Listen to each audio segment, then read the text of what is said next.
Well, good morning. Today is crossover day, so it's really busy here in the Capitol. The House and Senate are hard at work, and I wanted to start off with an update on some legislation that passed this week that I signed into law.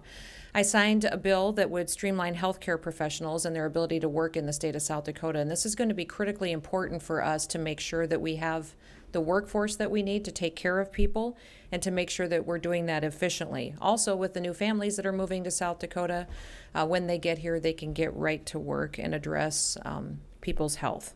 Yesterday, I signed into law the Born Alive bill. This is an important piece of legislation, and medical professionals under this bill would offer any baby born alive the same medical care that they would offer to any other child, regardless of the circumstances that they face at birth. The pro-life cause continues after a child is born, and this bill would guarantee the right to life for any child. I was extremely pleased to sign that bill into law and look forward to more pro-life legislation reaching my desk. Now, earlier this morning up in appropriations, my request for $75 million for broadband was heard. I'm looking forward to that being supported by the legislature. We also are using $25 million of CARES Act funding to add into the broadband infrastructure. Those applications are out there now, and I'm hopeful that people will submit their applications for that by Friday, because that's when that deadline is. And remember that this has to partner with federal funds and private companies and providers out there to make sure that we're building out infrastructure this year. Those dollars have to 100% be spent this year to make sure that we have that in place and comply with Treasury guidance. With that, I will open it up to questions that you may have for me today. Governor Noem, this is Chris Von Dropchik from Forum News Service. The bill, the resolution sponsored for impeachment, Representative Will Mortensen, said this is not political. It's not like DC. He said, I guess at the same time, the AG hasn't been convicted of anything yet. So do you think this is feeling like a political process as impeachment unfolds, or do you think that the AG should just step down and avoid this whole thing? This is a different process than the criminal investigation. Charges have been filed. Impeachment that the legislature is undertaking in the House is an administrative process. And I spent about 10 hours on Monday reviewing the entire case and the videos and what was included during the investigation before the charges were filed. And that's why on Tuesday you saw me say that I believed the Attorney General should resign. It was not long after that that the House and Representative Mortensen filed those impeachment papers, and they'll continue to work through that process. Governor Noem, Austin Goss, Dakota News Now. The Attorney General has said as recently as this week that he believes his job hasn't been impeded upon by this entire thing and this entire investigation and going through this impeachment. Do you believe that to be true in your opinion?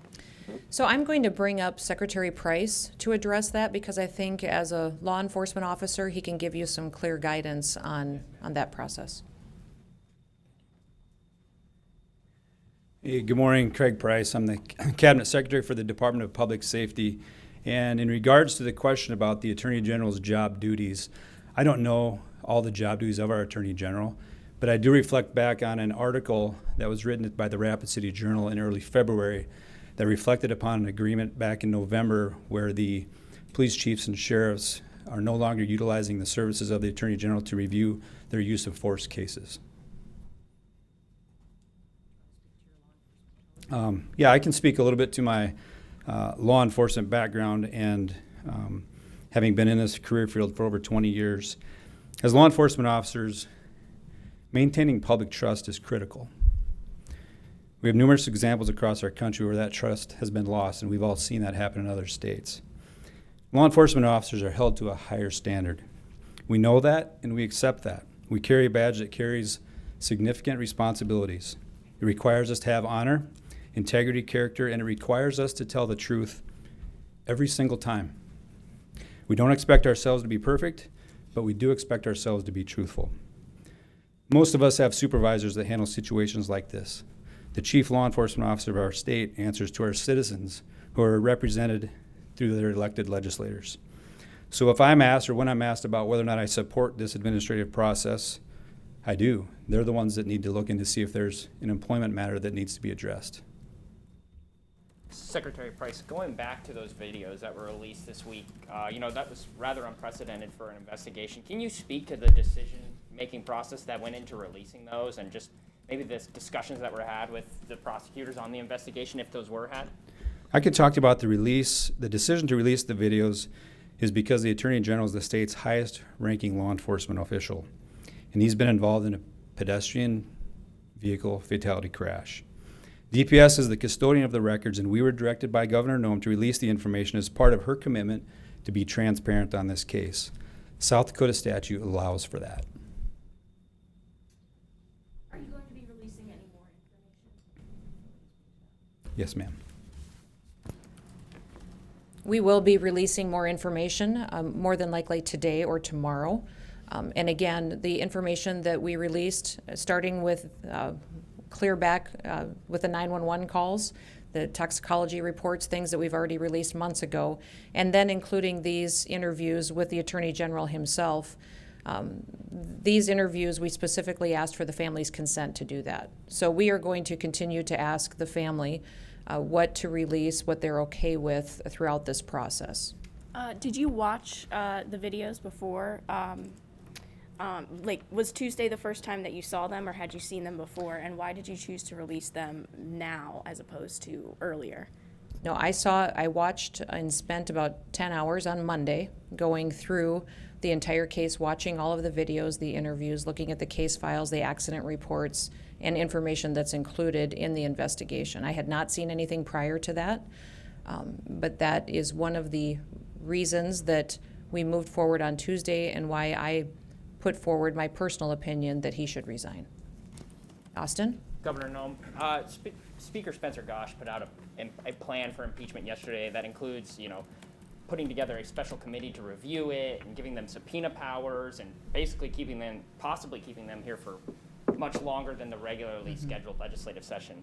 I wanted to ask you just generally your thoughts on that plan, and if you've had some time to review it, just what you think of it in general. Well, that's a legislative process. It's not one that's dictated by me, or neither do I weigh in on it. I do know that it's unprecedented action in the state of South Dakota. So we will certainly be watching it closely and helpful where necessary. Joe? Joe Sneevy, Argus Leader. I won't ask about double masks. Oh, come on, Joe. That was fun. Well, there was a third-party crash investigator brought in on this. Will we see that? And does the results of that? Are you talking about the North Dakota BCI report? I'm talking about the Wyoming. Oh, I'll ask Secretary Price about that. Will we see that? And does it conflict at all with the accident reconstruction we've seen publicly so far from Highway Patrol? Thank you, Joe. The consultant that we hired in Wyoming is one of the best in the country, and we worked hand in hand with him while we were doing the crash reconstruction. The troopers that we had assigned to the crash reconstruction have, for the most part, dedicated their careers to investigating crashes. So we had a very solid team on top of that, and I'll refer back to the governor's statement about future releases of reports. We're working through. Thank you. Governor? Yep. Sorry. Stephen from Yep. AP. Go ahead, Stephen. On Tuesday, you publicly called on the Attorney General to resign. Had you communicated with him before that and asked for his resignation at any point before that? No, I have not spoken to the Attorney General or communicated with him since the accident. For Secretary Price, if Sure. I could. Mr. Secretary, the Attorney General has said that this matter is not complicating his ability or impeding his ability to conduct his duties, but it's a two-way street. Is this complicating your abilities in reference to him, and have you heard from any other law enforcement officers, specifically those 6 who have said they don't want to refer use of force matters? It's not just his ability, but your ability to work with them. Is that a fair characterization, and what do you think? Yeah, if I understand your question correctly, certainly I think the ability that I referenced earlier in the use of force reviews impacts the job. We're independent from the Attorney General's office at Public Safety, and the job that our Highway Patrol does is not dependent on anything that the Attorney General directs or is involved in what we do. So I would say that it has not impacted our ability to do our job. Governor, Is there anyone on the phone that has a question? Okay, let's go to Stephen in the room. During the prosecutor's announcement last week, they talked about South Dakota law and the requirements for reckless driving. I'm wondering, when you heard that announcement, kind of what was your thought, and were you concerned that perhaps the severity of the penalty and the charges that they're pursuing don't meet the size of the situation and the fact that a man was killed? I won't speculate on that at this time. Governor Noem, this weekend you're going to CPAC. Can you give us a preview of what the speech will be about? Well, I'll tell a little bit of South Dakota's story. That's what's important to me, is that people understand how special the state is and the people that live here. And then also about what this legislature's doing right now is making responsible decisions, not just for the people here and protecting their health, but also growing the economy and protecting it for future generations. America's a special place. And so I'll reflect back on our history and talk about what we can do to preserve this country and the example that it is for the rest of the world far into the future. Governor Noem? Yes. South Dakota just recently dropped the Department of Health the vaccination age from 70 to 65 in rather quick fashion. Can you speak to why we have continued to have success with vaccinations and the process writ large recently? Yeah, I think we've been in the top 3 states now for quite some time on distribution of the vaccine to individuals within our state. And I think that's a testimony to the great partnerships that we have. Our healthcare providers, our Department of Health, the clinics throughout the region, the pharmacies that are offering the vaccine, and even the delivery and IHS facilities has been outstanding.